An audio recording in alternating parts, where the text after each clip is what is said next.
Florida man's Do Not Resuscitate tattoo leaves doctors debating whether to save his life. Miami, WFLA. Doctors in Miami were faced with an ethical conundrum after a man was admitted to the hospital unconscious with a tattoo on his chest reading, "Do Not Resuscitate," accompanied by his initials, the New England Journal of Medicine reported.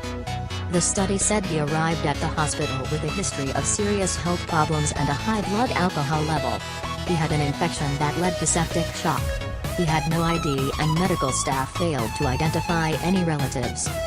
"We had a man I couldn't talk to," the study's author Dr. Gregory Holt told the Washington Post, "and I really wanted to talk to him to see whether that tattoo truly reflected what he wanted for his end-of-life wishes." This patient's tattooed DNR request produced more confusion than clarity, given concerns about its legality and likely unfounded beliefs that tattoos might represent permanent reminders of regretted decisions made while the person was intoxicated, the report read. "We initially decided not to honor the tattoo, invoking the principle of not choosing an irreversible path when faced with uncertainty." To buy themselves some time, doctors gave him intravenous fluids, antibiotics and blood pressure medication. But they eventually spoke with an ethics consultant who disagreed with their decision to keep him alive.